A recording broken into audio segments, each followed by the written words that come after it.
Alguma vez você já sentiu que a vida te supera? Que o cansaço, o medo ou a incerteza são mais fortes do que você? Hoje quero te dizer algo. Você não está sozinho nessa luta. E mais importante ainda, Deus tem algo poderoso para te dizer. Vivemos em um mundo que muda em velocidades incríveis. A tecnologia avança, as preocupações crescem, os desafios se multiplicam. Problemas de saúde, dificuldades econômicas, relacionamentos quebrados, sonhos adiados. Tudo parece mais complicado a cada dia. Mas existe algo que nunca muda, algo que sustentou milhões de pessoas ao longo dos séculos: a palavra de Deus. A Bíblia é sabedoria viva, relevante, poderosa. Como diz Isaías 48, a palavra do nosso Deus permanece para sempre. Enquanto tudo ao seu redor se transforma, essas verdades eternas continuam sendo sua bússola, sua luz na escuridão, sua fonte de força quando você sente que não pode mais. Hoje vamos percorrer juntos versículos que têm o poder de transformar a sua vida. São palavras de Deus que falam diretamente ao seu coração, às suas lutas, às suas necessidades mais profundas. Elas te darão força quando você estiver cansado, paz quando estiver ansioso, esperança quando tudo parecer perdido, direção quando você não souber o que fazer. Antes de começarmos, quero que você declare nos comentários: estou mais perto de Deus. Que essa declaração seja o seu compromisso de coração aberto. Inscreva-se e ative as notificações para não perder nenhuma mensagem que Deus tem para você. Vamos começar. Número 1. Jeremias 29, 11. Esperança em tempos difíceis. Imagine por um momento o povo de Deus longe de casa. As ruas de Jerusalém já não lhes pertencem, o templo foi destruído, os cânticos de adoração foram substituídos pelo choro dos que se sentem abandonados. Eles estão na Babilônia, terra estranha, cultura estranha, deuses estranhos. Tudo o que conheciam como seguro desabou. Muitos se perguntam: onde está Deus? Se Ele realmente nos ama, por que permitiu isso? É nesse cenário de exílio, de dor real, que Deus decide enviar uma carta de esperança. Não quando tudo vai bem, mas quando o coração está mais quebrado. Por meio do profeta, chega uma mensagem direta ao coração dos exilados. Uma carta que é abraço do céu para a alma. Porque eu sei os planos que tenho para vocês, diz o Senhor, planos de bem e não de calamidade, para dar a vocês um futuro e uma esperança. É isso que diz Jeremias 29, 11. Antes disso, Deus lhes fala sobre tempo, sobre processos, sobre 70 anos. Ele garante que o exílio não será para sempre. Lembra-lhes que, mesmo que se sintam longe, Ele não os soltou nem por um segundo. Talvez você, hoje, não esteja na Babilônia, mas vive seu próprio exílio interno. Exílio na mente, quando você se sente preso em pensamentos de medo, de fracasso, de não sou o suficiente. Exílio nas emoções, quando você está rodeado de gente, mas por dentro se sente sozinho. Exílio na sua história, quando olha para trás e vê sonhos quebrados, oportunidades perdidas, relacionamentos que já não existem. Há temporadas em que você sente que sua vida está fora de lugar, como se Deus tivesse perdido o seu endereço. E é justamente aí que esse versículo se torna remédio para a sua alma. Deus não nega a realidade do exílio. Ele não te diz: não acontece nada, não exagere. Ele vê sua dor, seu cansaço, sua frustração. Vê aquelas orações que você fez e que parecem não ter tido resposta. Vê as noites em que você se perguntou: Senhor, o Senhor realmente tem um plano para mim? Ou já me esqueceu neste lugar? E a tudo isso, ele responde com ternura, mas com firmeza. Porque eu sei os planos que tenho para você. Ele não diz: você os sabe. Ele diz: eu os sei. Mesmo que você não veja o mapa completo, ele o tem em suas mãos. Quando Deus fala de planos de bem e não de calamidade, ele não está prometendo uma vida sem problemas, sem lágrimas ou sem lutas. Ele está prometendo que, mesmo no meio do que você não entende, sua intenção final para você é boa. Sua história não termina na Babilônia. Seu capítulo atual não é o último. Talvez hoje você veja apenas ruínas, mas ele vê reconstrução. Você vê desordem, ele vê processo. Você vê portas fechadas, ele vê caminhos que você ainda não imagina. O que para você é ponto final, para Deus é uma vírgula no meio do parágrafo. Pense nos seus exílios pessoais, aquele diagnóstico médico que te assustou, aquele relacionamento que se rompeu e deixou um vazio enorme, aquela situação econômica que te faz se perguntar como vai chegar ao fim do mês, aquele pecado ou erro que te faz se sentir indigno diante de Deus. É aí que a promessa de Jeremias 29:11 se inclina sobre você e sussurra: eu não terminei com você, eu não te perdi de vista, eu sei o que estou fazendo, mesmo que agora você não entenda. Talvez dentro de você surja uma objeção. Sim, parece bonito, mas eu já tentei confiar e nada mudou. Deus não te promete que tudo mudará da noite para o dia, mas Ele promete que até mesmo o que hoje dói fará parte de um futuro de esperança. Assim como o exílio teve um tempo determinado e depois veio o retorno, sua temporada atual tem data de validade. Você não está preso eternamente ao que hoje te oprime. O Deus que falou a Israel na noite de sua história é o mesmo que hoje te olha nos olhos e te chama pelo nome. Hoje, Deus te diz: no meio desta crise, há um futuro que eu já vi para você. Um futuro onde sua fé será mais firme, onde seu coração estará mais saudável, onde o que hoje te quebra será testemunho da minha fidelidade. Não é uma frase motivacional. É uma promessa do coração de Deus. E quando ele diz futuro e esperança, está falando de algo que começa agora, no profundo da sua alma, quando você decide acreditar nele mais uma vez. Eu te convido a fazer algo simples, mas profundo. Pense em uma área da sua vida onde você se sinta em exílio, longe de casa, longe do que sonhava. Nomeie essa área diante de Deus. E ali, com sinceridade, diga em voz alta: Deus tem planos de bem para mim nisso. Mesmo que sua voz trema, repita isso como um ato de fé. Deixe que essa palavra comece a abrir uma fresta de luz na sua noite. E enquanto você faz isso, seu coração se alinha com a verdade daquele que nunca mente. E assim, desde este primeiro versículo, Deus te toma pela mão e te diz: tenho planos para você, eu não te esqueci. Agora, com essa esperança acesa, você está pronto para ouvir a próxima mensagem. Se eu tenho planos de bem para a sua vida, também tenho a força que você precisa para caminhar até eles. Número 2, Filipenses 4:13, a força de Cristo. Se Deus tem planos de bem para a sua vida, como você ouviu em Jeremias 29:11, então surge uma pergunta muito honesta. Com que forças você vai caminhar rumo a esses planos quando por dentro sente que já não pode mais?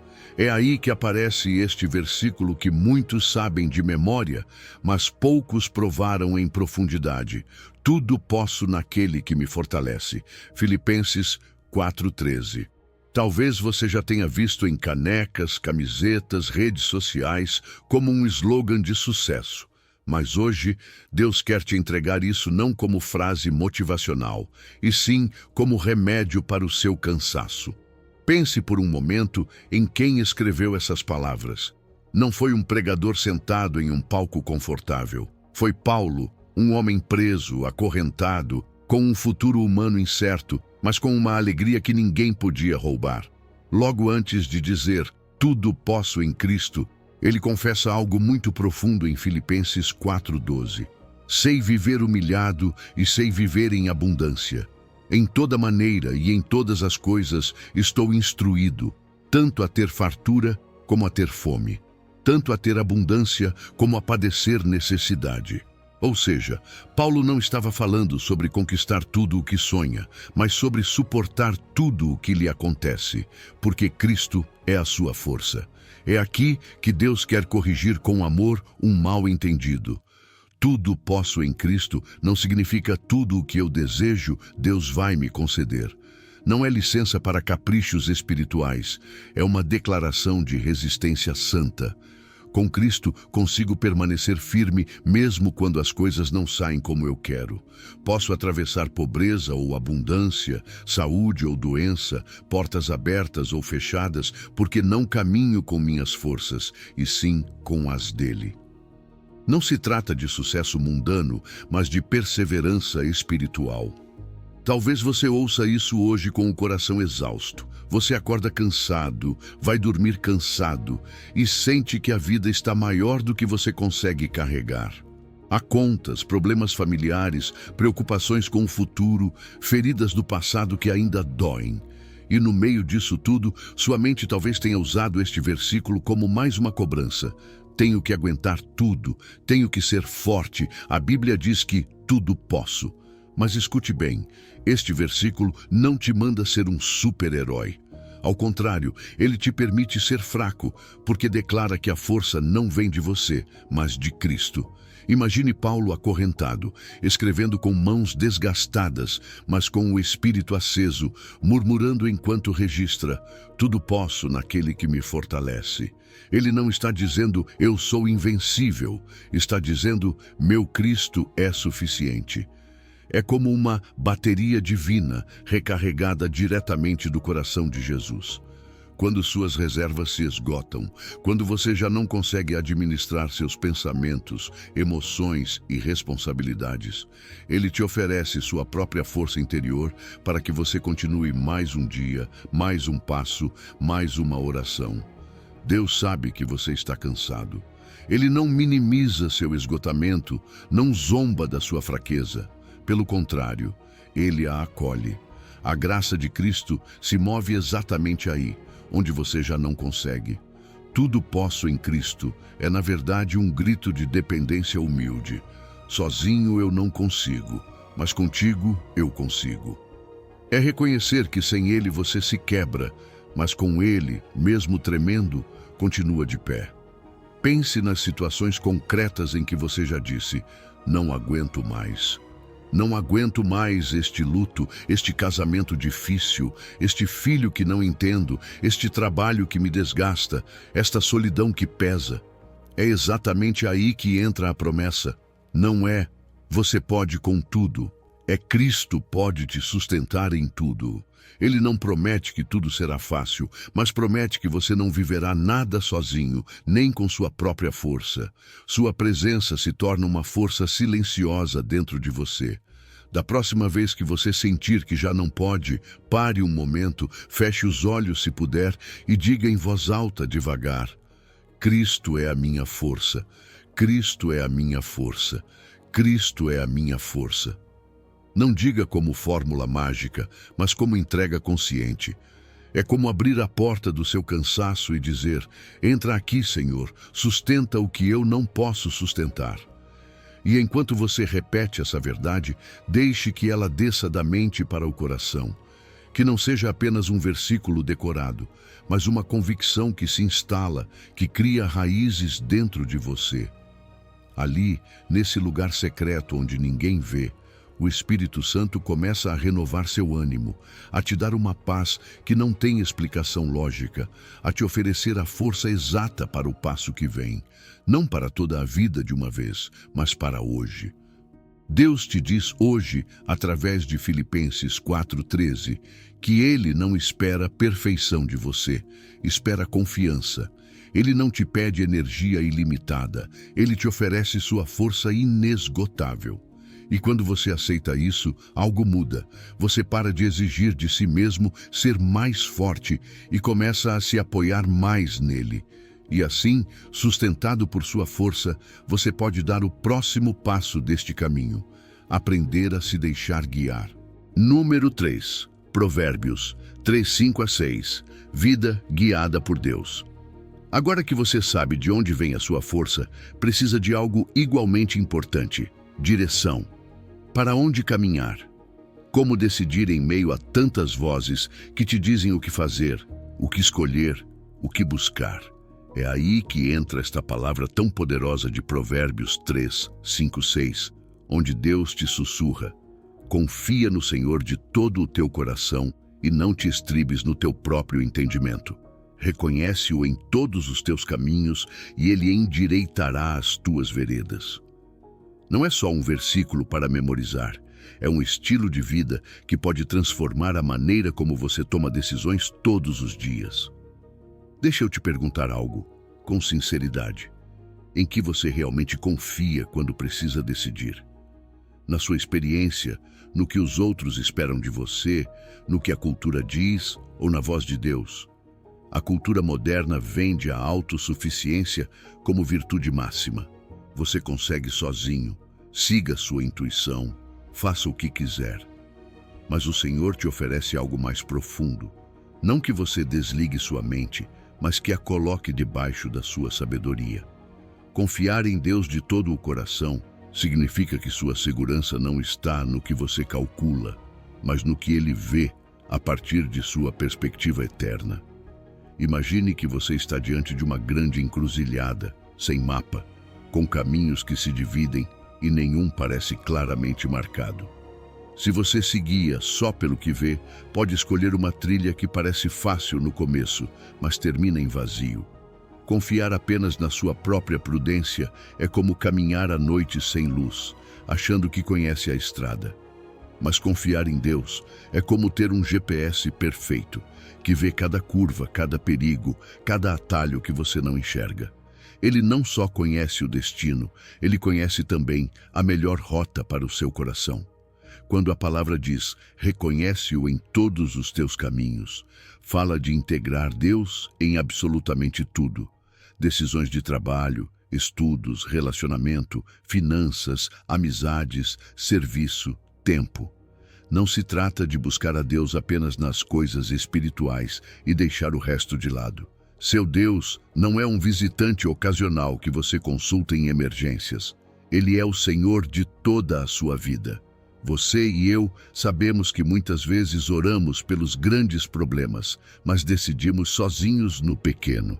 Porém, são essas decisões diárias que moldam o rumo da sua história. Talvez você diga, mas se eu me entregar assim a Deus, não vou perder o controle? E a verdade é que sim. Você vai perder o controle falso, aquele que te desgasta, que te enche de ansiedade porque tudo depende de você. Em troca, vai ganhar a paz de saber que seus passos estão sendo guiados. Quando Provérbios promete que ele endireitará as tuas veredas, não diz que o caminho será sempre fácil ou sem dor. Diz que será um caminho guiado. Deus começa tirando obstáculos internos, confusão, medo, orgulho, necessidade de aprovação. Mesmo que as circunstâncias externas não mudem imediatamente, algo se endireita dentro de você. Seu coração se alinha com a vontade dele. Pense em Deus como um guia experiente de montanha. Você só enxerga a neblina a 2 metros de distância. Ele vê todo o vale, as pedras soltas, os precipícios, as rotas seguras. Há trechos íngremes, outros mais suaves, alguns em que parece que você está voltando em vez de avançar, mas o guia sabe por que te leva por ali. Confiar nele não é entender tudo, é segurar sua mão mesmo quando você não vê o próximo passo. É dizer, Senhor, eu não controlo isso, mas tu controlas. Te entrego o mapa da minha vida. Eu sei que você deseja tomar boas decisões, honrar a Deus e cuidar da sua família. E ao mesmo tempo, há momentos em que sua mente diz uma coisa e seu coração outra. Deus não te pede para desligar sua inteligência. Ele te convida a rendê-la diante dele. Peça sabedoria. Pergunte, Senhor, o que mais te glorifica nesta decisão? O que mais me aproxima dos teus planos de bem? Ele não silencia para te confundir. Muitas vezes ele já te falou através da sua palavra. Você só precisa parar e ouvir. Aqui entra algo bem prático. Antes da sua próxima decisão, grande ou pequena, faça uma pausa consciente. Respire fundo e diga, Deus, reconheço que preciso da tua direção aqui. Confio em ti mais do que no meu entendimento. Depois, abra a Escritura, medite nela e, se for necessário, busque o conselho de alguém piedoso que ame o Senhor. Isso também é reconhecer a Deus, admitir que você não sabe tudo e que outros podem te ajudar a discernir sua vontade. Se você começar a viver assim, aos poucos verá uma mudança profunda. Menos ansiedade, menos culpa por erros, mais descanso na direção dele. Não porque você nunca vai errar, mas porque até seus tropeços serão usados por ele para endireitar seu caminho. E lembre-se, não é fórmula mágica, é relacionamento de confiança diária. Enquanto você caminha guiado por Deus, passo a passo, decisão após decisão, não se esqueça do fundamento de todo esse caminho. Por trás da direção dele, não existe controle frio, existe amor. Por isso, na próxima parte, vamos olhar para o coração que sustenta todas essas promessas. Esse amor incondicional que entregou seu filho por você, como declara João 3,16. Número 4. João 3,16. O coração do Evangelho. Enquanto você caminha guiado por Deus, lembrando que Ele endireita os seus caminhos, há uma verdade que sustenta tudo o que vimos até aqui. Você não confia em Deus apenas porque Ele é sábio. Você confia porque Ele te ama. No centro de toda a Bíblia, como um coração que nunca deixa de pulsar, está um versículo que muitos sabem de memória, mas poucos permitem que realmente os atravesse. Porque Deus amou o mundo de tal maneira que deu o seu Filho unigênito, para que todo aquele que nele crê não pereça, mas tenha a vida eterna. João 3,16. Não é apenas uma frase bonita, é a declaração mais profunda do amor de Deus por você. Pense por um momento no que você tem de mais valioso. Pode ser um filho, um familiar, alguém que você protegeria com todo o seu ser. Agora imagine que alguém totalmente desconhecido está em perigo. Alguém que nem pensa em você. Alguém que talvez te ignore ou até te rejeite. Você entregaria o que tem de mais precioso para salvar essa pessoa? Foi exatamente isso que Deus fez por você. Ele não te amou quando você já entendia tudo, nem quando você era bom, nem quando sua vida estava organizada. Ele te amou antes, te amou conhecendo toda a sua história, com as suas quedas, seus pecados, suas dúvidas e seus medos. De tal maneira amou Deus ao mundo. Esse mundo não é algo abstrato, inclui você pelo nome, inclui o seu passado que pesa, seus erros que te envergonham, aquela parte da sua história que você prefere esconder. Inclui também suas lágrimas, suas perdas, sua solidão, suas perguntas sem resposta. Deus olha para você com tudo isso e decide não te condenar, mas entregar o seu filho. O amor humano costuma ser condicional. Eu te amo se você se comportar bem, se você não falhar, se corresponder às minhas expectativas. Mas o amor de Deus é o contrário. Eu te amo primeiro, e é esse amor que te transforma.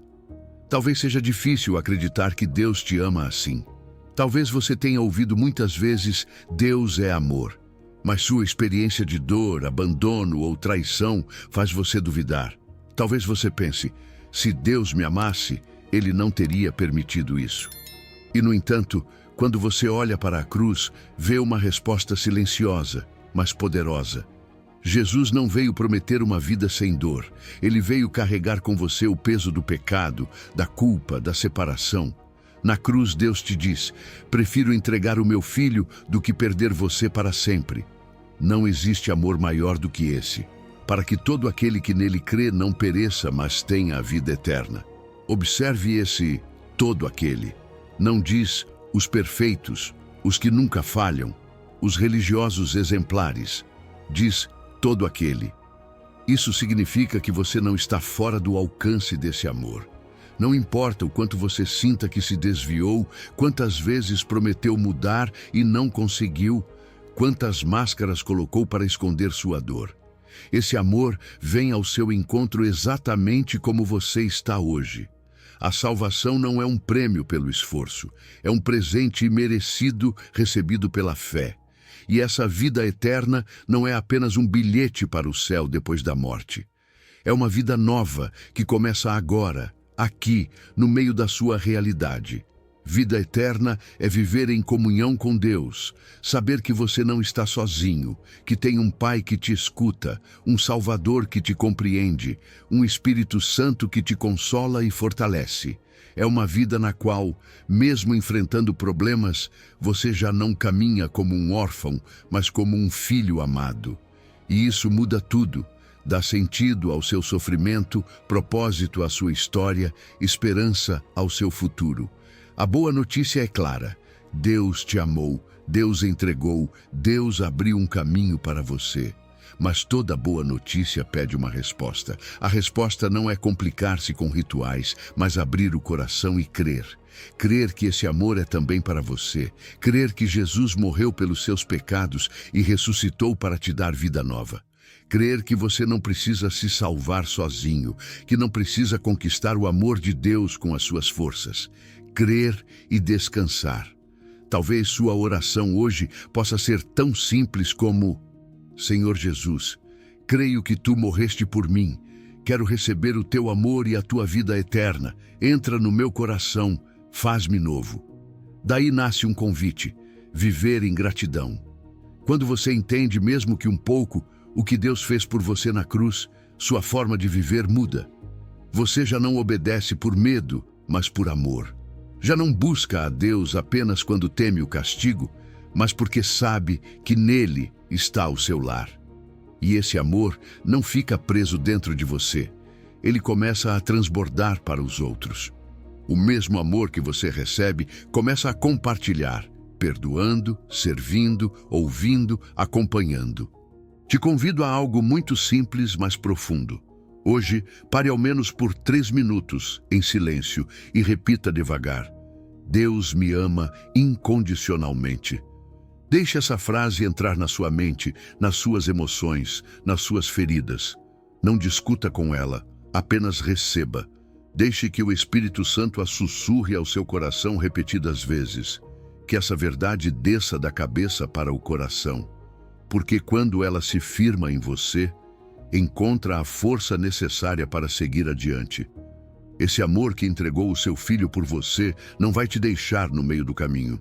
E esse mesmo amor se manifesta em cuidado constante, em detalhes diários, em provisão e consolo. Como um pastor que nunca abandona suas ovelhas, assim é Deus com você. E é sobre isso que fala outro versículo que pode sustentar sua alma. O Senhor é o meu pastor, nada me faltará. Número 5, Salmo 23. 1. O Senhor como pastor perfeito. Esse amor que Deus te mostrou na cruz não fica na teoria. Ele se torna cuidado diário, presença concreta, companhia constante. E uma das frases mais ternas e poderosas de toda a Bíblia resume isso em poucas palavras. O Senhor é o meu pastor, nada me faltará. Salmo 23, 1. Davi não escreveu isso de um escritório confortável, mas da experiência. Antes de ser rei, ele foi pastor de ovelhas. Dormia ao ar livre, caminhava por terrenos perigosos, defendia o rebanho de leões e ursos. Ele sabia o que significava uma ovelha depender totalmente de seu pastor para tudo: comida, água, proteção, descanso, direção. E um dia, olhando para aquelas ovelhas, entendeu algo profundo. Assim como eu cuido delas, assim Deus cuida de mim. Quando Davi diz, o Senhor é o meu pastor, ele não está usando uma metáfora bonita para um quadro. Ele está confessando uma realidade. Eu não pertenço a mim mesmo, eu pertenço a Ele. Não sou eu quem cuida de mim, é Ele quem cuida. Não sou eu quem me guia, é Ele quem me guia. E por isso ele pode dizer, com uma paz que atravessa séculos, nada me faltará. Não porque tenha tudo o que quer, mas porque tem o pastor que é tudo o que precisa. Talvez hoje você olhe para a sua vida e veja listas de coisas que te faltam. Falta saúde, falta dinheiro, falta companhia, falta clareza, falta tempo e dói. Deus não ignora essa dor. Ele não olha e diz exagero, não é para tanto. Ele vê suas contas, seus exames médicos, suas noites de preocupação, suas lágrimas silenciosas. Mas No meio dessa realidade, ele te lembra algo que pode sustentar a sua alma. Quando ele é o seu pastor, o essencial nunca te faltará. Podem faltar muitos quero, mas não faltará o que realmente sustenta sua vida por dentro. Sua presença, sua paz, sua direção, sua provisão, do jeito dele e no tempo perfeito dele. Há uma grande diferença entre ter tudo o que quero e nada me faltará. Nosso coração, influenciado por este mundo, confunde desejo com necessidade. Desejamos reconhecimento, conforto, sucesso imediato, controle total. Mas Deus olha mais fundo. Ele sabe o que sua alma realmente precisa: ser amada, ser perdoada, ser acompanhada, ser dirigida. E quando te falta algo externo, muitas vezes é um convite para descobrir que Ele mesmo é suficiente. Na abundância, Ele te ensina a agradecer. Na falta, Ele te ensina a confiar. Pense na imagem que o Salmo apresenta. Uma ovelha deitada em pastos verdes, junto a águas tranquilas, sem ansiedade, sem correr para todos os lados, sem planejar como se defender do próximo perigo. Por que ela pode descansar assim? Porque o pastor está perto, vigiando. A ovelha não tem tudo sob controle, mas sabe quem tem. Essa é a proposta de Deus para você hoje. Talvez sua realidade não pareça um campo verde, mas mesmo em meio ao deserto, o pastor está ali, guiando você até a água que você não vê, protegendo de perigos que você nem imagina que passaram perto. Sei que você pode estar pensando: se o Senhor é meu pastor, por que sinto que me falta tanto? E do fundo do coração eu te digo, essa é uma pergunta válida, humana, honesta. Deus não se ofende com suas perguntas, mas Ele também te convida a olhar além da superfície. Talvez hoje te faltem coisas que você quer, mas se olhar para trás, verá quantas vezes Ele te sustentou quando achou que não conseguiria. Quantas vezes abriu uma porta no último instante, quantas vezes te deu uma força que não era sua, quantas vezes enviou alguém justamente quando você mais precisava. Isso também é nada me faltará. Quando você abraça essa verdade, algo se quebra dentro da ansiedade. Você já não vive como um órfão espiritual, tentando controlar tudo para sobreviver. Vive como uma ovelha amada, que sabe que seu pastor não se distrai, não dorme, não abandona. Deus não te vê como um número em uma multidão enorme. Ele te conhece pelo nome, conhece suas feridas, seus medos, suas lutas secretas. Você é a ovelha dele, não apenas mais um caso, e um bom pastor jamais deixa uma de suas ovelhas para trás sem lutar por ela. Te convido a aplicar este versículo de forma muito concreta hoje. Nesta noite, antes de dormir, quando as preocupações costumam ficar mais barulhentas, pare por um momento. Feche os olhos e diga em voz baixa: o Senhor é meu pastor, nada me faltará. Diga devagar, como quem se cobre com um cobertor quente. Depois, pense em uma preocupação específica sobre provisão. Talvez uma dívida, um tratamento, um trabalho, uma situação familiar. E entregue isso ao pastor. Diga: Senhor, Tu vês isso melhor do que eu.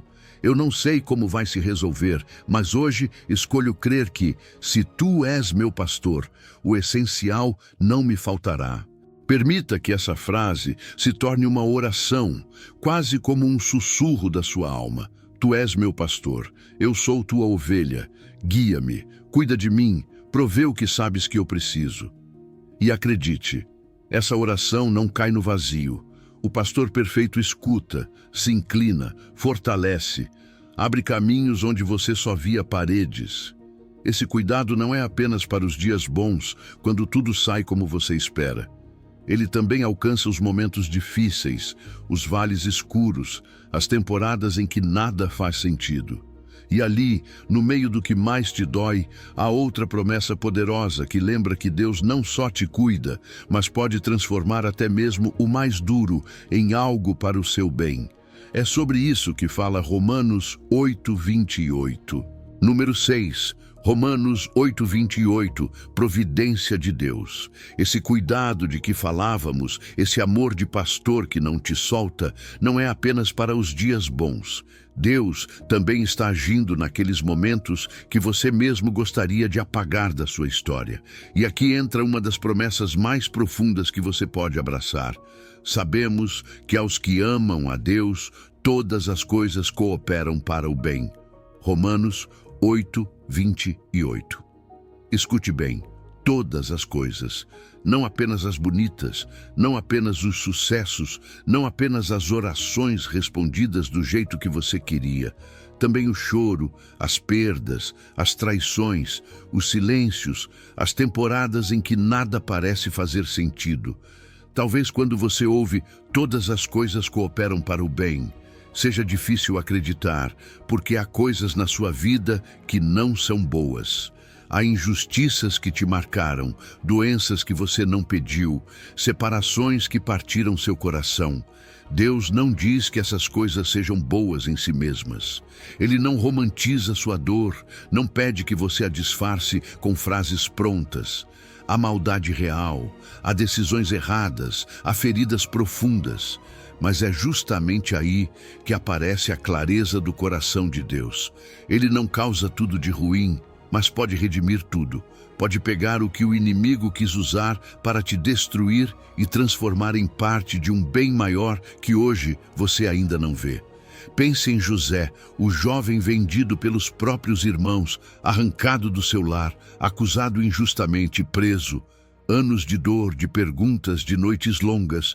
Mas um dia, olhando-os nos olhos, pôde dizer em Gênesis 50:20, "Vocês intentaram o mal contra mim, mas Deus o tornou em bem." Isso não apagou o sofrimento, não fez a traição deixar de doer, mas revelou algo maior. Havia um Deus tecendo uma história acima das decisões humanas. Eles pensaram o mal, mas Deus escreveu o bem. Como se ele pegasse cada pedaço quebrado e, em vez de jogar fora, colocasse em um mosaico precioso que só faz sentido quando se vê completo. Sua vida muitas vezes se parece com o verso de um tapeceiro. Você vê nós, fios embolados, cores que não combinam.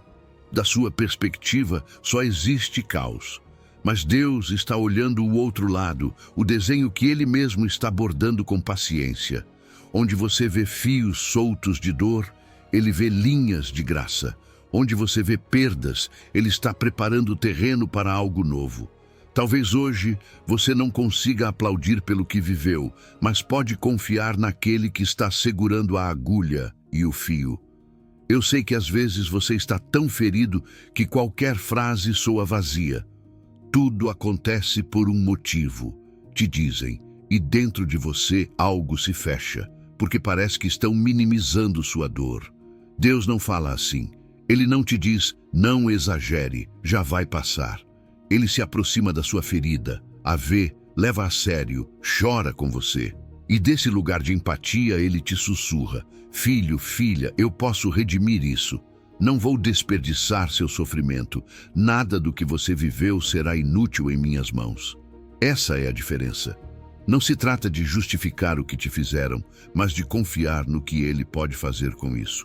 Talvez hoje você esteja no meio de algo que te quebra por dentro, uma doença, um luto recente, uma traição, um sonho que morreu, uma porta que se fechou sem explicação. E sua pergunta tem sido, Deus, por que isso está acontecendo comigo? É uma pergunta legítima, humana, e Deus não se ofende por ouvi-la. Mas pouco a pouco, seu espírito quer te conduzir a outra pergunta que cura mais. Senhor, como o Senhor pode usar isso para o bem? Não é resignação, é rendição confiante. É olhar sua história com os olhos da fé e acreditar que mesmo que agora você esteja no capítulo mais escuro, o livro ainda não terminou. Eu te convido a fazer um exercício simples, mas profundo. Pense em uma situação dolorosa, passada ou presente, que ainda pesa no seu coração. Nomeie-a diante de Deus como ela é, sem enfeites, sem espiritualizar. Diga, Senhor, isso me feriu, isso me dói. E depois, com humildade e confiança, pergunte, Como o Senhor pode usar isso para o bem? Talvez você não tenha uma resposta imediata. Talvez você só sinta silêncio. Mas nesse silêncio, Ele já está agindo. Sua providência nem sempre é visível no momento. Muitas vezes, só é reconhecida quando você olha para trás e diz: se isso não tivesse acontecido, eu não estaria onde estou agora com Deus. Deus te diz hoje, através de Romanos 8:28, que sua história não está à deriva. Você não é vítima do acaso, nem prisioneiro do seu passado. Sua vida está nas mãos de um Pai que sabe pegar vidro quebrado e transformá-lo em uma obra de arte. E enquanto esse processo acontece, enquanto Ele transforma, Ele também entende que você se cansa, que a luta pesa. Por isso, no meio dessa obra silenciosa de redenção, Jesus te faz outro convite poderoso. Quando você estiver cansado da dor e da batalha, não carregue sozinho. Na próxima palavra, em Mateus 11:28-30, Ele mesmo te diz: venham a mim, eu vos darei descanso. Número 7, Mateus 11:28-30, descanso em Jesus. No meio de tudo o que você está vivendo, depois de ouvir que Deus pode usar até mesmo sua dor para o bem, há algo que o seu coração precisa com urgência: descanso. Não um descanso superficial de algumas horas de sono, mas aquele descanso profundo da alma que nenhum fim de semana nem férias podem dar. E é exatamente aí que aparece a voz de Jesus, clara, terna, direta, em Mateus 11:28-30. Vinde a mim todos os que estáis cansados e oprimidos, e eu vos aliviarei. Tomai sobre vós o meu jugo e aprendei de mim, que sou manso e humilde de coração, e encontrareis descanso para as vossas almas, porque o meu jugo é suave e o meu fardo é leve. Deixe que essas palavras te alcancem, como se você as ouvisse pela primeira vez. Jesus não fala com gente forte, perfeita, vitoriosa. Ele fala com os cansados e oprimidos, com os que estão exaustos de tentar de tudo e sentir que não avançam, com os que passam anos sustentando outros enquanto por dentro estão desmoronando, com os que se sentem desgastados no corpo, na mente e no espírito. E talvez você esteja aí, cansado de lutar, de orar, de esperar, de fingir que está bem. Jesus não te pede para se arrumar primeiro para se aproximar. O convite dele é exatamente como você está. Vem a mim. Preste atenção nessa palavra. Todos. Não há filtro. Ele não diz: vinde a mim os que se sentem muito espirituais, nem os que fizeram tudo certo. Ele diz: todos. Isso inclui você. Inclui quem falhou de novo naquilo que prometeu mudar. Inclui quem luta com culpas do passado. Inclui quem sente que decepcionou a Deus. Inclui quem está tão cansado que já nem sabe o que pedir. Se você está cansado e sobrecarregado, você é exatamente o tipo de pessoa que Jesus chama. Ele fala de fardos.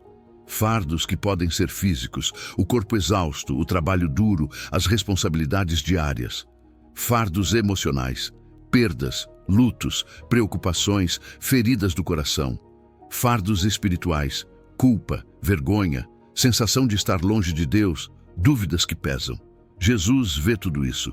E em vez de te dizer, seja forte, Ele te diz algo totalmente diferente da mensagem do mundo. Eu vos aliviarei. Não é um conselho, é uma promessa. Não é uma técnica, é um relacionamento. O descanso verdadeiro não está apenas em fazer menos coisas, mas em trazer aquilo que você faz e aquilo que você sente aos pés dele. Mas depois Jesus diz algo que parece uma contradição. Tomai sobre vós o meu jugo. Como pode haver descanso se ele fala de um jugo que era usado para trabalhar? O jugo era uma peça de madeira que unia dois animais para carregarem juntos o peso. Jesus não está te colocando um peso novo. Ele está te convidando a soltar o que você carrega sozinho e a se unir a ele. O jugo dele é suave, porque ele o carrega contigo. Seu fardo é leve, porque ele leva a parte pesada. Já não se trata mais de você empurrar a vida com suas forças, mas de caminhar no passo de Jesus, na direção de Jesus, com a força de Jesus. Aprendei de mim, que sou manso e humilde de coração. Muitas vezes nosso cansaço vem de querer controlar tudo, de viver na defensiva, de tentar provar que damos conta de tudo. Jesus te propõe outra forma de viver, aprender da mansidão e da humildade dele. Mansidão não é fraqueza, é força sob controle, é descanso na vontade do Pai. Humildade não é se sentir menor, é saber que você não precisa carregar tudo sozinho. Ele te ensina a viver a partir da confiança, não do medo. E quando você começa a caminhar assim, pouco a pouco encontra descanso para a alma. Eu te convido a fazer uma pequena lectio divina com essa passagem. Primeiro, ler. Volte a ouvir dentro de você essas palavras, como se Jesus te dissesse agora, olhando nos seus olhos: Vem a mim, eu te aliviarei. Encontrareis descanso para a vossa alma. Depois, meditar. Pergunte-se: qual fardo estou carregando que já não aguento mais? Em que área da minha vida me sinto mais cansado e oprimido? Depois, orar. Com suas próprias palavras, diga a Jesus o que te pesa, o que te dói, o que te esgota. Não se censure. Ele aguenta a sua verdade. Depois contemple. Imagine Jesus abrindo os braços, te recebendo exatamente como você está, sem reprovações. Imagine você indo e deixando aos pés dele uma mochila cheia de pedras, cada pedra representando uma preocupação, um medo, uma culpa. Veja Jesus tomando essa mochila e, no lugar dela, colocando sobre você o seu jugo. Não um que esmaga, mas um que te une ao passo dele, ao ritmo dele, à graça dele. Sinta como a presença dele traz paz. Não porque tudo se resolveu de imediato, mas porque você já não está sozinho no fardo. Por fim, haja. Hoje, separe ao menos 5 minutos em silêncio. Desligue o barulho, feche os olhos e faça algo concreto. Nomeie em voz baixa seus fardos um por um e diga: Jesus, venho a ti com isso. Eu te entrego. Talvez você chore, talvez fique em silêncio, talvez só consiga dizer: ajuda-me. Está tudo bem. Essa é a oração que ele estava esperando. O convite dele continua: vem a mim. Deus te diz hoje pela voz do seu filho: você não precisa continuar carregando tudo sozinho. Seu cansaço não é um fracasso espiritual, é uma oportunidade de se aproximar mais de Jesus. Nele, você encontra um descanso que não depende de tudo melhorar por fora, mas de ele estar dentro, sustentando sua alma. E quando você descansa nele, algo mais começa a acontecer. Suas forças se renovam de um jeito que você nunca imaginou. É disso que nos fala Isaías 40 e 31. Número 8. Isaías 40, 31. Renovação de forças.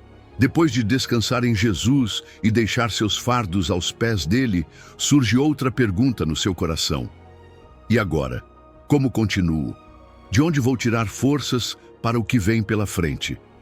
Deus não ignora o seu cansaço. Ele vê essa sensação de não aguento mais, que às vezes você esconde de todos. E no meio desse esgotamento profundo, sua palavra te oferece uma promessa que já levantou milhões de corações quebrados.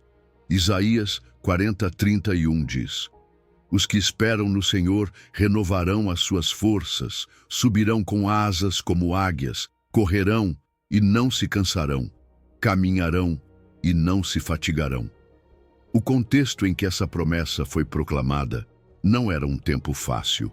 O povo estava exausto, ferido, vivendo consequências, sentindo que Deus havia se esquecido deles. Como você, quando olha para sua história e pensa: até quando, Senhor? Há dias em que você nem sonha em voar. Só gostaria de ter forças para se levantar da cama, para enfrentar mais um dia de luta, de trabalho, de solidão, de doença ou de incerteza. Deus escuta esse lamento silencioso. E Ele não te julga por estar cansado. Ele te fala justamente aí, nesse ponto de quebranto. Os que esperam no Senhor Aqui está a chave. Esperar no Senhor não é cruzar os braços e se resignar.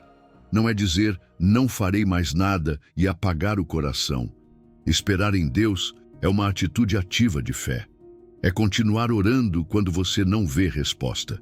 É continuar confiando quando as emoções te empurram para desistir.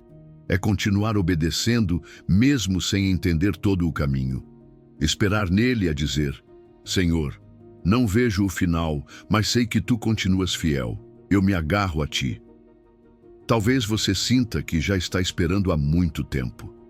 Espera um milagre, uma porta aberta, uma resposta, um consolo que ainda não veio. E começa a pensar, talvez Deus tenha se esquecido de mim. Mas este versículo te lembra que, enquanto você espera, algo está acontecendo dentro de você. Deus não trabalha apenas nas circunstâncias, Ele trabalha no seu coração. Renovarão as suas forças. Não diz se esforçarão, diz renovarão. É um presente que vem do alto. Não nasce de você, nasce dele. É aquele segundo fôlego que o corredor sente quando acha que já não pode mais e de repente encontra um novo impulso. A imagem da águia é poderosa. A águia não fica batendo asas desesperadamente. Ela aprende a usar as correntes de ar para se elevar. Estende suas asas e se deixa levar pela força do vento. Assim é a vida de quem espera em Deus. Você não se eleva porque é forte, você se eleva porque a força de Deus te sustenta. Enquanto outros ficam presos olhando o problema somente da terra, você, no Senhor, começa a ver as coisas de mais alto, da perspectiva do céu. Os problemas não desaparecem, mas já não te dominam da mesma forma. Você se eleva acima deles em vez de ser esmagado. Veja também a progressão. Subirão com asas como águias. Há momentos em que Deus te dá temporadas de voo, quando você vê milagres, avanços, portas que se abrem, respostas claras. Depois diz, correrão e não se cansarão. Há fases em que é preciso avançar, servir, trabalhar, lutar. E mesmo assim, você sente uma força que não é sua. E finalmente, caminharão e não se fatigarão. A maioria dos dias não é de voo espetacular, nem de corridas impressionantes. São dias de caminhar no cotidiano, tarefas simples, responsabilidades diárias, processos longos. Deus também te promete força para isso, para a rotina, para o dia a dia em que ninguém aplaude, mas Ele te olha com amor. Eu sei que há momentos em que você sente que não consegue dar nem mais um passo, que o luto te sufoca, que a ansiedade te consome, que o fracasso te persegue. E talvez até ouvindo este versículo você pense, soa bonito, mas eu só sinto cansaço. Deus conhece essa honestidade. Ele não te pede para fingir. Ele te convida a trazer esse cansaço exatamente a esta promessa e dizer, Senhor, eu já não posso, mas a tua palavra diz que se eu esperar em ti, tu renovarás minhas forças. Aqui estou, faz isso em mim. Quero te convidar a uma prática bem concreta. Nesta semana, cada vez que você sentir que não tem mais forças, no trabalho, em casa, no meio de uma preocupação, pare por alguns segundos, respire fundo e diga em voz baixa, eu espero no Senhor. Ele renova as minhas forças. E enquanto diz isso, imagine uma águia estendendo suas asas e subindo cada vez mais alto, sustentada pelo vento. Deixe essa imagem se gravar no seu coração. Não é você empurrando sozinho, é Deus te levantando. Não se trata de nunca mais se cansar, trata-se de que o seu cansaço já não é o fim da história. Em Cristo, o seu esgotamento se torna a porta para uma nova medida de graça. Sua fraqueza se torna o lugar onde a força de Deus se manifesta de forma mais clara. Ele te diz hoje, filho, filha, você não está sozinho nesta corrida. Eu corro com você, eu caminho com você, eu te faço voar quando suas asas já não podem. E quando esse Deus que renova suas forças começa a te levantar, a te sustentar, a infundir em você nova vida, algo mais acontece. A sua maneira de viver muda. Você já não faz as coisas pelo medo ou pela obrigação, mas pelo amor. Com essas forças renovadas, você está pronto para refletir o coração dele em tudo o que faz. E a palavra te mostra o caminho. todas as vossas coisas sejam feitas com amor, como diz 1 de Coríntios 16:14. Número 9. 1 de Coríntios 16:14. Amor como princípio orientador. Com forças renovadas, depois de ter esperado no Senhor, Ele agora te mostra o rumo com algo muito concreto. A maneira como você deve viver. Não apenas com fé, não apenas com esperança, mas com amor. A palavra resume isso em uma frase simples, porém profundamente desafiadora. Todas as vossas coisas sejam feitas com amor. 1 de Coríntios 16:14. É como se Deus te dissesse hoje: não importa o quanto você faça, nem o quanto você seja capaz, se o que você faz não estiver impregnado de amor, perde o sentido. Você e eu sabemos que a palavra amor está muito desgastada. Usa-se para tudo, para uma música, para uma comida, para uma emoção passageira. Mas aqui não se trata de um sentimento bonito que aparece e desaparece. Trata-se do amor ágape, esse amor que Deus mostrou na cruz. Amor que dá sem esperar nada em troca, que serve, que se entrega, que busca o bem do outro mesmo quando custa. Esse é o amor que Ele quer colocar no seu coração para que se torne o princípio orientador de tudo o que você faz. Pense na sua vida como um jardim. Cada relação é uma planta. Sua família, seu trabalho, sua igreja, seus amigos, até aquela pessoa difícil que você tem dificuldade de suportar. O amor é a água que irriga cada uma delas. Você pode ter a melhor terra, as sementes mais caras, o sol mais brilhante, mas se não houver água, tudo seca. Da mesma forma, você pode ter dons espirituais, conhecimento bíblico, uma agenda cheia de atividades cristãs, mas se o que você faz não estiver regado pelo amor, aos poucos tudo murcha. Todas as vossas coisas sejam feitas com amor. Todas. Não apenas as que têm a ver com Deus na sua mente. Também como você fala em casa, como responde mensagens, como administra o dinheiro, como trata quem te atende na loja, como reage quando te contradizem. Amor na família, paciência com quem erra, perdão que decide largar a ofensa, escutar quem ninguém escuta. Amor no trabalho, fazer as coisas com integridade mesmo quando ninguém vê, servir além do que é sua obrigação, não pisar nos outros para subir. Amor na igreja, não criticar por trás, mas orar e encorajar, não buscar posição, mas buscar servir. Amor nas suas decisões, não perguntar apenas o que eu quero, mas o que mais glorifica a Deus e faz bem aos outros. Eu sei que amar assim não é fácil, especialmente quando você está ferido ou cansado. Às vezes, você não tem vontade de perdoar, nem de ser paciente, nem de fazer mais um favor. Por isso é tão importante lembrar algo.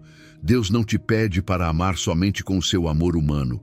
Ele te convida a deixar que o amor dele ame através de você. 1 de João 3,18 nos diz para não amarmos de palavra nem de língua, mas por obra e em verdade. Ou seja, não apenas dizer eu te amo ou pode contar comigo, mas demonstrar isso com gestos, com tempo, com decisões. O sentimento pode vir depois, mas o amor verdadeiro começa como decisão. Talvez você escute, façam tudo com amor, e se sinta sobrecarregado. Como vou conseguir isso se às vezes mal consigo lidar comigo mesmo? Aqui entra a chave do 1% santo. Não se trata de que amanhã você seja perfeito em amar, mas de que hoje você dê um pequeno passo na direção do amor. E amanhã outro, e depois outro. 1% a mais de amor por dia. Uma mensagem de ânimo que você não pensava enviar. Um me perdoe que custa sair. Um prato que você lava por alguém cansado. Um silêncio no lugar de uma resposta dura. Um abraço que quebra o gelo. Quero te convidar a fazer algo muito prático. Pense agora em uma pessoa concreta. Pode ser alguém da sua família, um colega de trabalho, alguém da sua comunidade ou até alguém com quem você tem conflito. Pergunte ao Senhor, que ato concreto de amor posso fazer por essa pessoa hoje? Não espere sentir uma emoção super espiritual. Decida fazer por obediência, por gratidão a Deus. Talvez seja ligar para alguém que está sozinho, escutar sem julgar, ajudar financeiramente dentro das suas possibilidades, escrever uma palavra de bênção. Esse pequeno ato, feito com amor, tem um valor enorme diante de Deus. Quando você começa a viver assim, algo muda também em você. Amar te cura. Amar te tira da prisão do eu. Amar se torna uma resposta àquele amor imenso que Deus já te deu primeiro. Você já não ama para ganhar pontos com Deus, ama porque foi amado. E quando tropeçar, quando não conseguir amar como gostaria, em vez de se condenar, volte à fonte. Senhor, enche-me novamente com o teu amor. Ajuda-me a amar como tu amas. Deus te diz hoje, com a força que eu te dou, viva assim, fazendo tudo com amor. Que esse seja o selo dos seus dias, a fragrância que você deixa onde passa. Mas no meio de tanto fazer, até de tanto amar, há algo mais que o meu coração deseja para você. Eu não quero apenas te ver ativo, também quero te ver quieto diante de mim, ouvindo a minha voz. Por isso minha palavra te sussurra em outro versículo poderoso. Aquietai-vos e sabei que eu sou Deus, como diz o Salmo 46:10. Número 10, Salmo 46:10. Quietude e exaltação de Deus. Em meio a tanto fazer, tanto correr, tanto tentar amar bem, servir bem, decidir bem, Deus se aproxima e te sussurra algo que vai contra tudo o que este mundo te ensinou. Aquietai-vos e sabei que eu sou Deus. Salmo 46:10. É como se ele desligasse por um momento o barulho exterior e te convidasse a olhar para dentro, a examinar onde realmente está o teu coração. Você e eu sabemos que há dias em que o corpo para, mas a mente continua correndo a 1000 por hora. Você pode estar sentado, até deitado, e por dentro manter uma tempestade de pensamentos, preocupações e medos. A quietude de que este salmo fala não é apenas externa, é uma calma profunda da alma que reconhece: Ele está no controle, eu posso descansar. Imagine seu interior como um lago. Quando sopra o vento das preocupações, a superfície se agita, as ondas batem nas margens, tudo parece caos. Mas se você olha mais fundo, na profundidade, a água está serena. A presença de Deus é essa profundidade. Na superfície podem existir laudos médicos, contas a pagar, conflitos familiares, notícias que assustam, tarefas pendentes. Mas no profundo, onde Deus habita, há uma rocha firme que não se move. Estar quieto é aprender a descer da superfície agitada até essa profundidade de confiança. Aquietai-vos. Deus não te diz isso para parar a sua vida, mas para parar a sua ansiedade. Ele não te pede para deixar de fazer o que te corresponde. Ele te pede para deixar de acreditar que tudo depende de você. A cultura te empurra a produzir, demonstrar, responder, controlar. Não pare, te diz o mundo. Pare um momento e olhe para mim, te diz o Senhor. Essa pausa não é perda de tempo, é um reinício espiritual. É apertar o botão de reset para se desligar do ruído e se reconectar com a voz que realmente importa. Depois ele acrescenta: e sabei que eu sou Deus. Não é apenas saber isso na teoria, é experimentar. Conhecer que Ele é Deus é lembrar que Ele está acima de nações, governos, diagnósticos, chefes, pessoas, circunstâncias. Que nada do que hoje te inquieta escapa das suas mãos. Que enquanto você vê só um pedaço, Ele vê o quadro completo. Nesse reconhecimento, há descanso. Você já não precisa ser o Deus da sua pequena história, tentando sustentar tudo. Pode voltar ao seu lugar de filho que confia. Quero te convidar a fazer um pequeno exame de quietude. Pergunte-se agora: onde está o meu coração neste momento? Está no passado que não posso mudar, no futuro que ainda não chegou, ou na presença de Deus que me sustém hoje? Reconheça o ruído interno, esses pensamentos que se repetem, esses e se, que tiram sua paz, esses diálogos imaginários, essas preocupações que voltam como onda após onda. Não os negue, traga-os diante do Senhor e diga com simplicidade: aqui está o meu ruído, aqui está a minha tormenta. Depois, entregue-os, como se você pegasse cada preocupação e a colocasse nas suas mãos abertas. Você pode dizer: tu és Deus, eu não. Tu vês mais longe do que eu.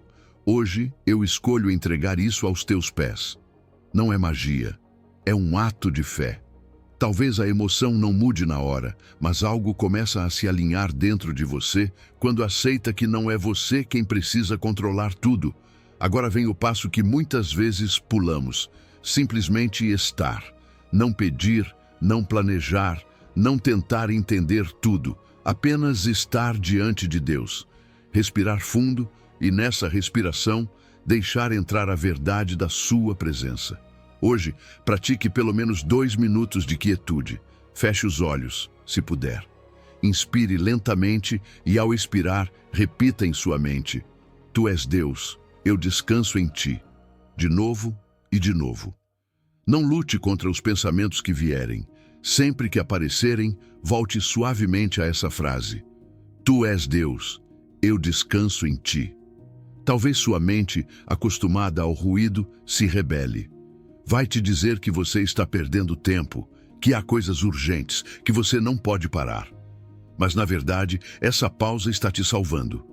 Nesses minutos de quietude, sua alma se reorienta. Lembra quem é o centro. Não você, mas Ele. Lembra quem conduz a história. Não suas forças, mas sua mão soberana. É aí que a ansiedade começa a perder espaço. Pense em Elias no Monte Horebe. Deus não se revelou a ele no vento forte, nem no terremoto, nem no fogo, mas em um sussurro suave e delicado, como diz 1 de Reis 19:12. Muitas vezes você busca Deus no espetacular, mas Ele quer falar com você no simples, no silencioso, no pequeno. E se você nunca para, se nunca faz espaço, a voz dele se perde entre tantas outras. Estar quieto é abrir espaço para esse sussurro. Deus te diz hoje com ternura: pare um momento, você não precisa resolver tudo agora. Reconheça que eu sou Deus, deixe-me ser Deus na sua vida.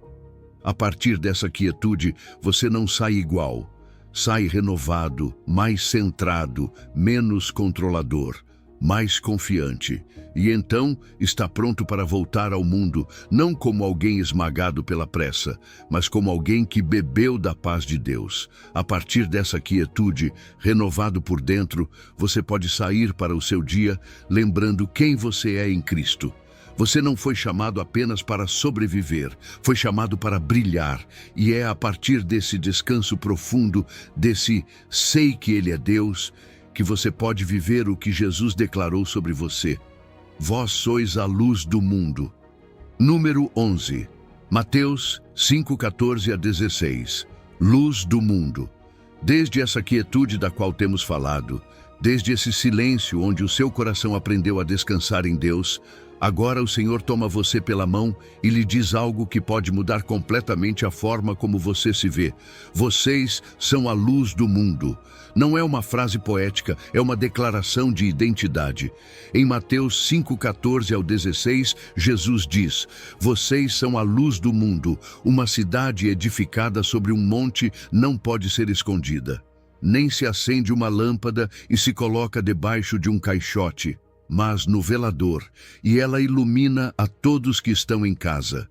Assim brilhe a luz de vocês diante dos homens, para que vejam as suas boas obras e glorifiquem ao Pai de vocês que está nos céus.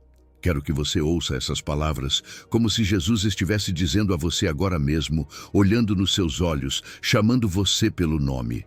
Ele não diz: tente ser luz, não diz: esforce-se para se tornar luz. Ele diz: vocês são. É identidade, não tarefa. É quem você é em Cristo, não um objetivo que você precisa alcançar pelas suas próprias forças. Talvez você se sinta pequeno, comum, sem nada especial para oferecer. Mas o Filho de Deus, aquele que o criou e o conhece, declara sobre a sua vida: você é luz. Pense em uma cidade no alto de um monte durante a noite. De longe se veem as luzes acesas, marcando o caminho para aqueles que estão na escuridão. Assim é a vida de alguém que permite que Cristo brilhe através de si. Não é uma luz perfeita, mas é uma luz real. Não é uma vida sem erros, mas é uma vida que reflete Jesus em meio à fragilidade. O inimigo quer convencê-lo de que a sua história não importa, de que o seu testemunho não tem peso, de que as suas pequenas obediências não fazem diferença. Mas o céu pensa diferente. Cada ato de amor, cada gesto de perdão, cada palavra de ânimo, cada decisão íntegra é luz acendendo-se em meio à noite. Jesus também fala de uma lâmpada que não se coloca debaixo de um caixote, mas no velador. Talvez por medo da rejeição, por vergonha, por feridas do passado, você tenha escondido a sua fé, tenha calado a sua voz, tenha diminuído o que Deus fez em você. Hoje o Senhor lhe diz: não esconda a luz que coloquei dentro de você. Ele não está pedindo que você grite versículos em cada esquina, mas que viva de tal maneira que, ao olhar para você, as pessoas percebam algo diferente. A paciência quando outros explodem, a bondade quando outros criticam, a honestidade quando outros enganam, a compaixão quando outros julgam. Isso é ser luz. Lembre-se de algo importante. Você não é o sol, você é a lua. A lua não tem luz própria, ela apenas reflete a luz do sol. Da mesma forma, você não brilha pela sua perfeição, pela sua força, pelo seu caráter impecável. Você brilha porque Cristo, a luz do mundo, vive em você.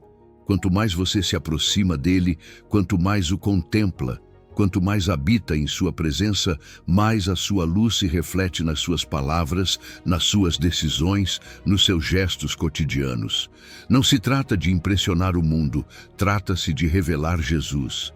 Jesus também fala de boas obras, não como um esforço para ganhar pontos com Deus, mas como fruto de uma vida tocada pelo seu amor. Quando você perdoa quem o feriu, quando ajuda em secreto alguém que está em necessidade, quando você é fiel em meio à tentação, quando trata com ternura os seus mesmo estando cansado, você está fazendo brilhar a luz de Cristo. E o propósito final não é que as pessoas digam que pessoa boa você é, mas que, ao verem a sua vida, glorifiquem o Pai. Que possam dizer: há algo de Deus nessa pessoa. Quero convidar você a algo concreto.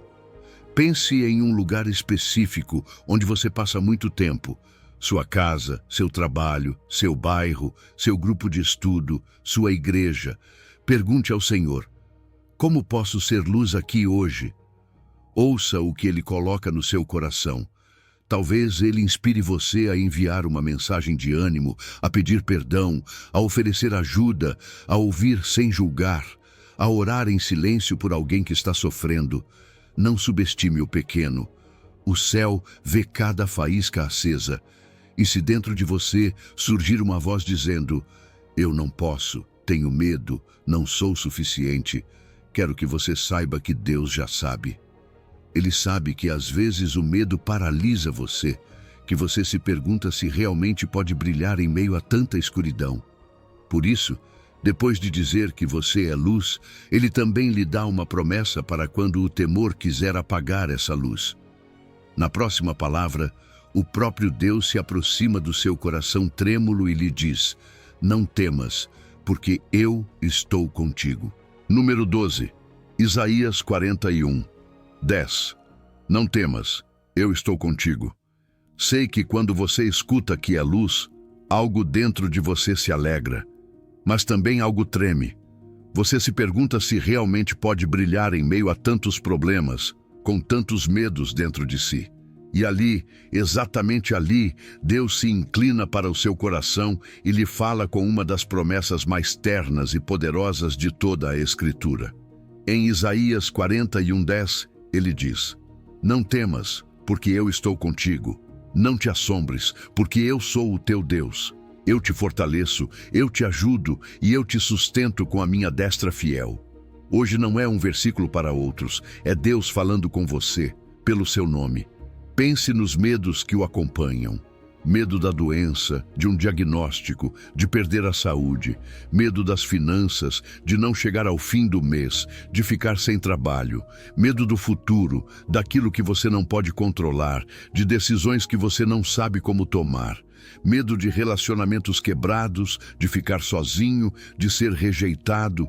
Medo da morte, da perda, do desconhecido. Seus medos não são imaginários, são reais. E Deus não os minimiza, não diz, não exagere. Ele vê cada um com clareza e ainda assim diz a você com firmeza e ternura: não temas. A razão não é porque tudo vai sair perfeito, nem porque você é muito forte. A razão é uma só, porque eu estou contigo. A presença dele é o antídoto contra o seu temor. Como uma criança pequena que tem medo na escuridão e se acalma no instante em que seu pai entra no quarto, acende a luz e diz: estou aqui. A escuridão não desaparece do mundo, mas o poder do medo se quebra porque a criança já não está sozinha. Assim é com você. O mundo continua incerto, mas você já não caminha desamparado. O Deus do universo caminha ao seu lado. Ele acrescenta: não te assombres, porque eu sou o teu Deus. Eu te fortaleço. Há dias em que o seu coração quer desistir, em que você diz: não aguento mais. Deus não fica olhando de longe, de braços cruzados, esperando que você se levante sozinho. Ele diz: eu sou o teu Deus que te fortalece. Ou seja, eu coloco força em você quando já não tem nenhuma. Eu sopro vida no seu cansaço. Eu levanto sua cabeça quando ela vai caindo em direção ao chão. Não é a sua força sustentando-se em Deus. É a força de Deus sustentando você. Depois, ele promete: sempre te ajudarei, sempre te sustentarei com a minha destra de justiça. Não de vez em quando, não só quando você se comporta bem, não só quando sente muita fé. Sempre. Nos seus dias de vitória e nos seus dias de queda. Nos seus momentos de oração intensa e nos seus momentos de secura espiritual. A sua mão direita, símbolo de poder e autoridade, está estendida para você. Imagine essa mão forte sustentando você quando seus joelhos tremem, quando você sente que vai cair. Mesmo que você não sinta essa mão não solta você. Quero convidar você a transformar hoje esse versículo em oração. Feche por um momento os seus olhos e escute Deus falando assim: meu filho, minha filha, não temas. Eu estou contigo quando você acorda preocupado, quando olha para aquele exame médico, quando vê as contas, quando pensa no seu futuro. Não te assombres, eu sou o teu Deus. Você não é órfão espiritual, você tem pai. Eu te fortaleço quando você não pode mais. Eu te ajudo onde você não alcança. Eu te sustento quando tudo parece tremer. Você não precisa fingir que não tem medo. Traga-me os seus temores, um por um. Eu sou maior do que todos eles juntos. Agora responda você. Quero propor uma prática muito concreta. Nomeie em voz alta ou escreva 3 medos específicos que você tem. Depois de cada um, declare: Deus está comigo nisso, não temo. Por exemplo, tenho medo desta doença. Deus está comigo nisso, não temo. Tenho medo do futuro dos meus filhos. Deus está comigo nisso, não temo. Tenho medo de ficar sozinho. Deus está comigo nisso, não temo. Pode ser que no começo você diga isso com a voz trêmula, mas quanto mais você declarar a partir da fé, mais essa verdade se afirmará no seu coração. Lembre-se de que o medo é como uma sombra. Ele projeta figuras gigantes na parede da sua mente, faz você acreditar que o que vem vai destruí-lo. Mas quando a luz da presença de Deus entra, essa sombra perde o seu poder. Não desaparecem todos os desafios, mas se quebra a ilusão de que você está indefeso.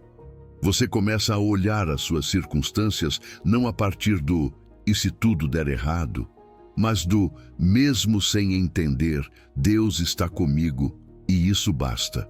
Deus lhe diz hoje: não temas. Não como uma ordem fria, mas como um abraço que acolhe o seu tremor. Ele conhece a sua história, sabe o que você viveu, sabe quais cenas do passado ainda lhe despertam medo, sabe quais notícias lhe assustam. E ainda assim, Ele lhe assegura: eu te fortaleço, eu te ajudo, eu te sustento. Você não precisa esmagar o seu medo, precisa entregá-lo. Coloque-o nas mãos dele a cada manhã, a cada noite, a cada vez que um pensamento tentar roubar sua paz. E pode ser que, depois de ouvir tudo isso, você diga: está bem, o medo já não me paralisa tanto, mas ainda sinto que sou muito fraco, muito limitado, muito quebrado para viver tudo o que Deus pede de mim. E é exatamente aí, quando você reconhece a sua fraqueza, que Deus tem outra palavra capaz de transformar a sua vida. Aquela palavra que diz: a minha graça te basta, pois o meu poder se aperfeiçoa na fraqueza, como declara 2 Coríntios 12:9. Número 13, 2 aos Coríntios 12:9.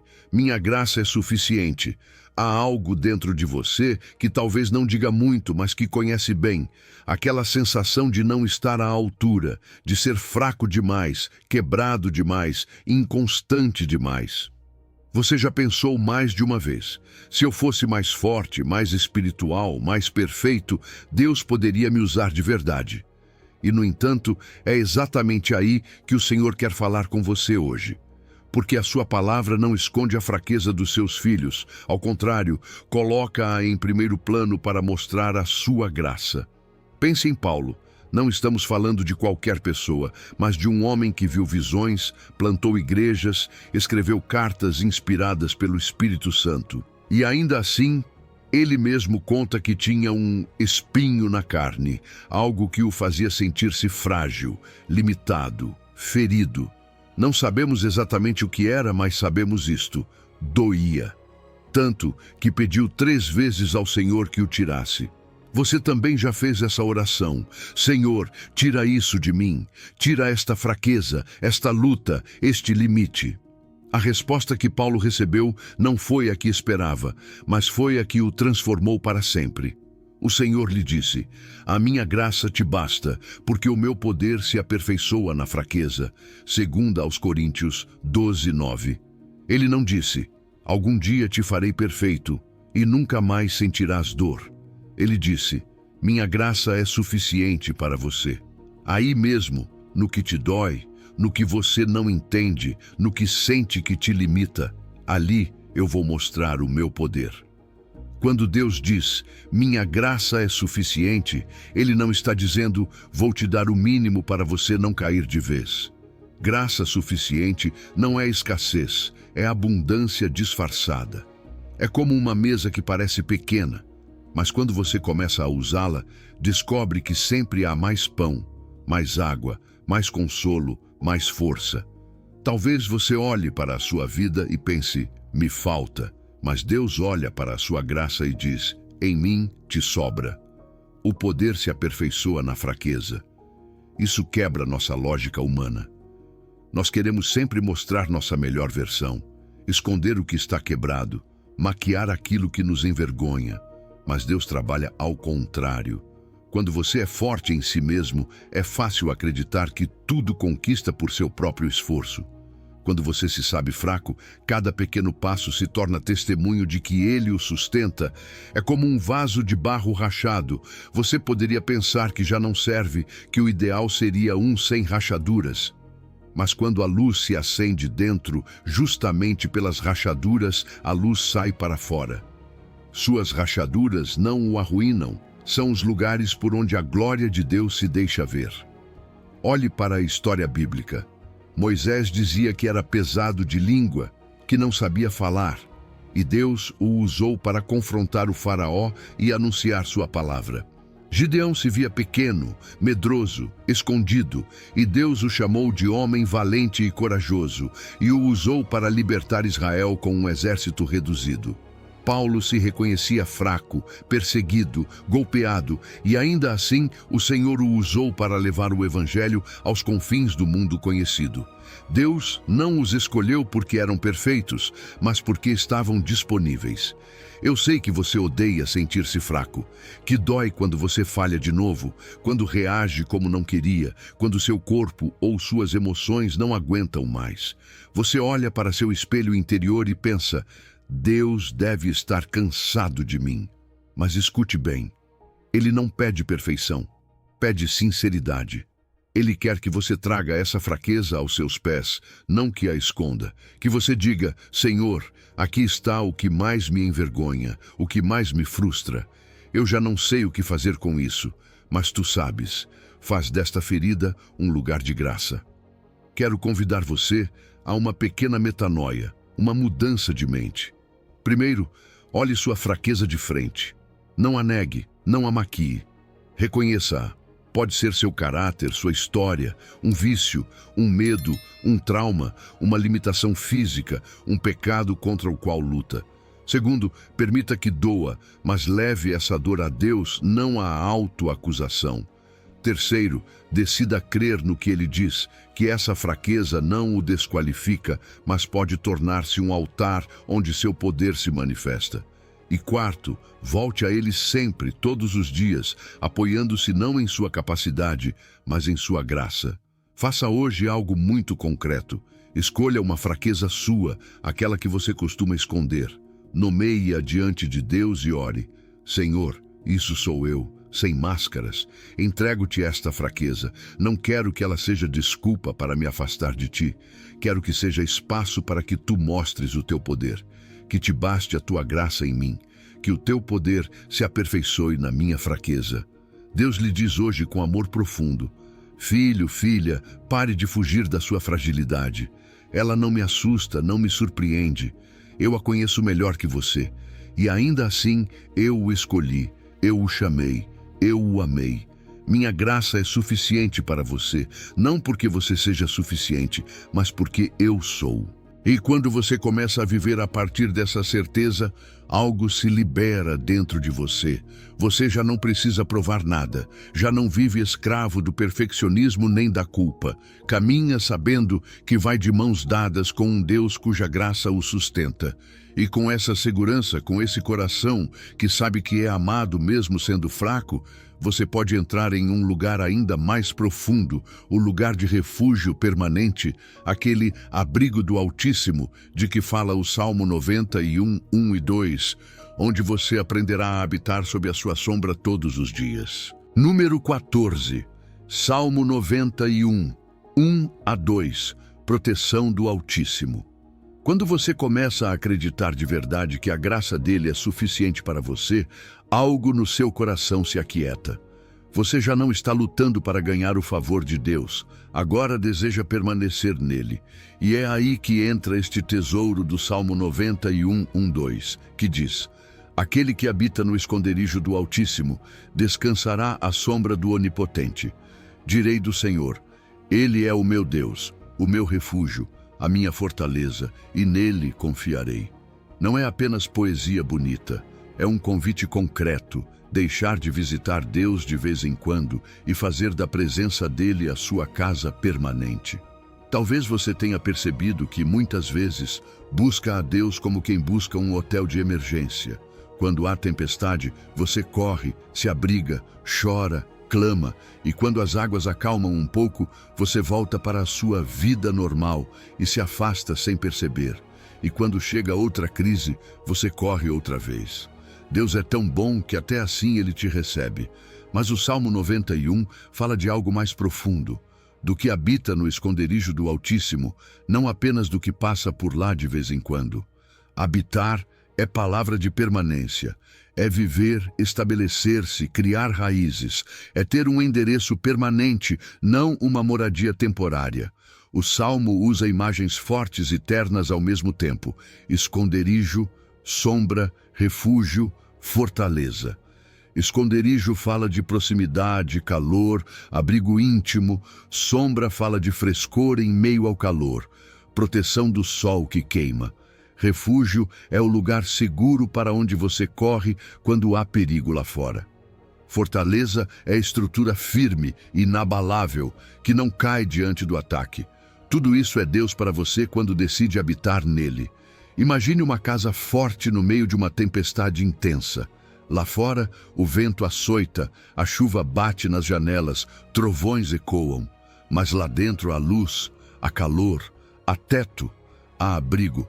Assim é a presença de Deus. Habitar nele não significa que a tempestade desaparece. Significa que seu interior já não está exposto, que sua alma tem teto.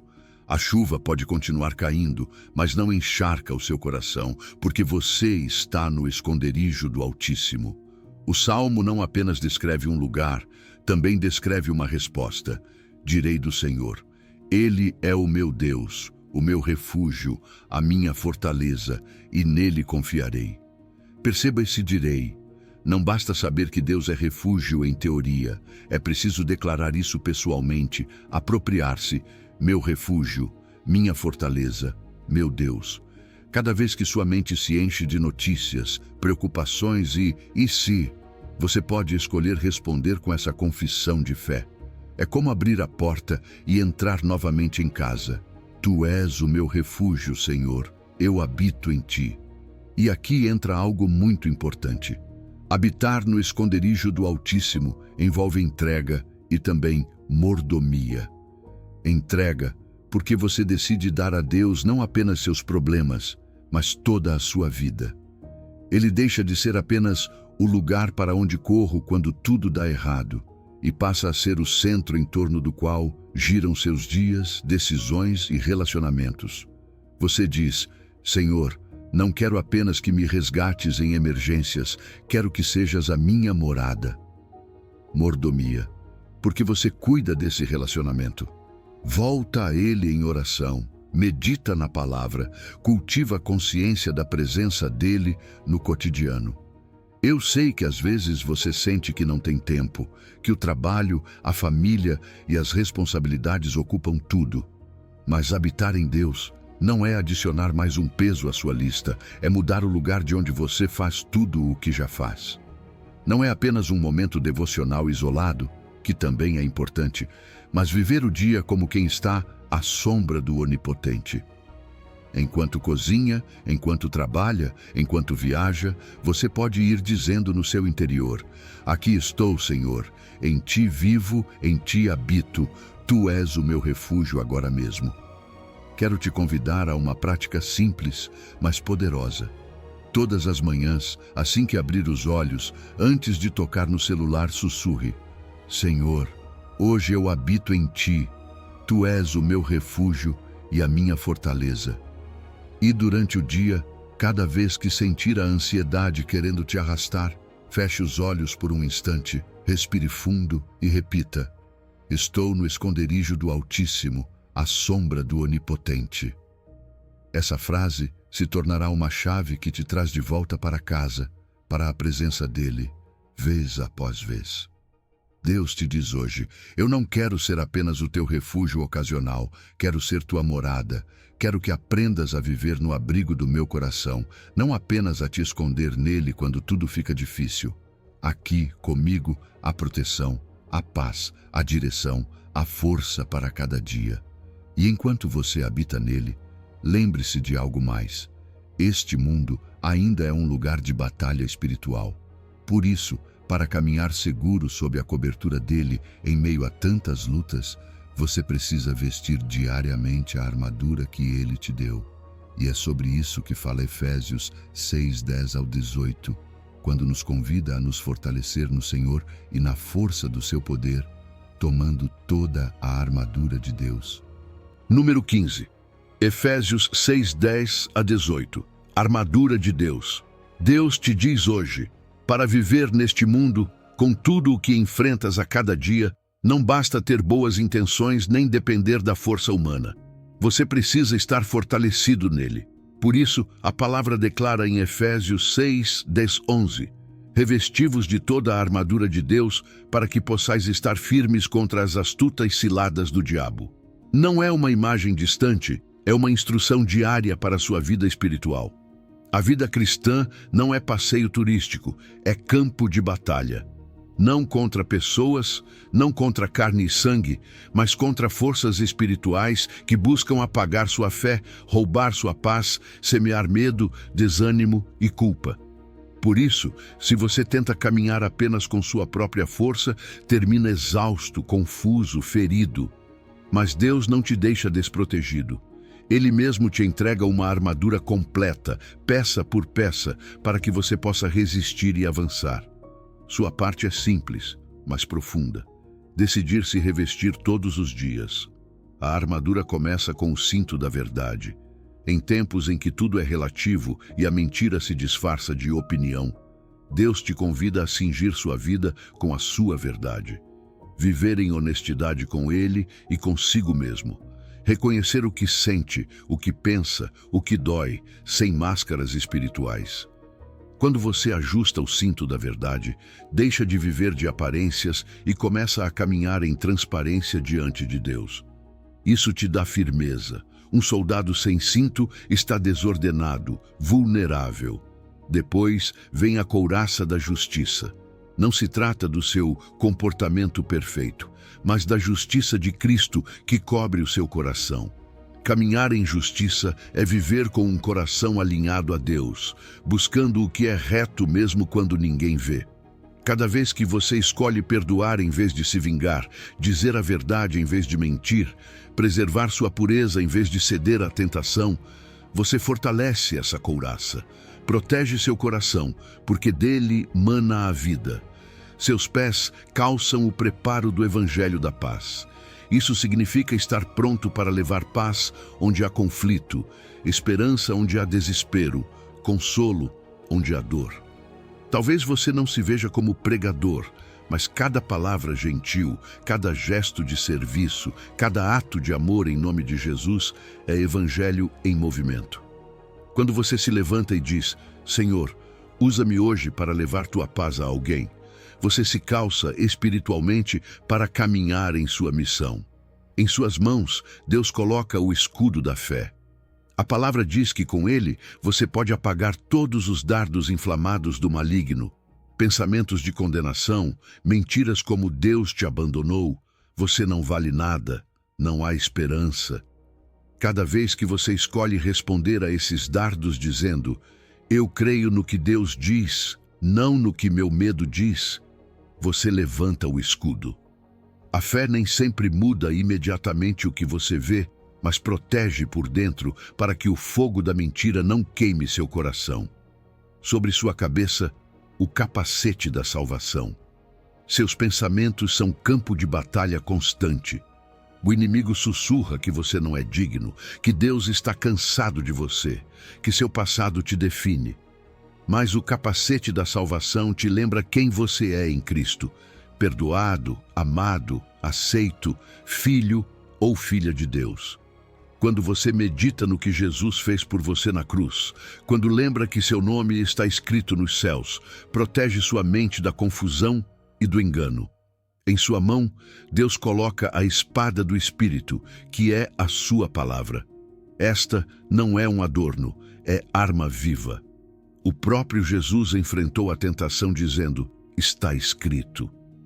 Quando você enche seu coração com versículos, quando os repete em meio à prova, não está recitando por recitar, está usando espada espiritual. Quando vem o medo, você pode responder com não temas, porque eu estou contigo. Quando sente que não pode mais, pode declarar tudo posso naquele que me fortalece. Assim você luta, não com gritos, mas com verdade. E envolvendo toda a armadura, a oração constante. Efésios diz que oremos em todo tempo, com toda oração e súplica. Orar é respirar espiritualmente. Não apenas momentos longos e formais, mas também sussurros no meio do dia. Senhor, ajuda-me, dá-me sabedoria. Obrigado por estar comigo. Essa conexão contínua mantém a armadura viva. Sem oração, tudo se torna teoria. Com oração, a armadura se torna vida. Sei que tudo isso pode parecer intenso, como se sua vida fosse uma guerra permanente. Não é para assustar, é para despertar. Você já está na batalha, goste ou não. A diferença é se entra desarmado ou equipado. Deus te diz hoje, não lute espiritualmente nu. Fortaleça-se em mim. Revista-se de toda a minha armadura. Amanhã, quando acordar, tire um momento e em sua mente e coração passe peça por peça dizendo: Senhor, hoje me cingo com tua verdade, hoje visto tua justiça, hoje calço as boas novas, hoje levanto o escudo da fé, hoje coloco o capacete da salvação, hoje tomo tua palavra como espada, hoje oro e caminho contigo. E enquanto você faz disso um hábito diário, lembre-se, você não luta para conquistar o amor de Deus. Você luta porque já é amado. Toda essa armadura não é para viver com medo, é para caminhar em vitória, paz e propósito. Deus te falou através desses versículos. Agora te convida a levantar-se, vestido com sua força, e seguir adiante confiando que, com Ele, você tem tudo o que precisa. Você chegou até aqui, e isso diz muito sobre você. Nem todos têm o coração disposto a ouvir a Deus por tanto tempo. Nem todos buscam com tanta dedicação. Mas você sim, e isso não é coincidência.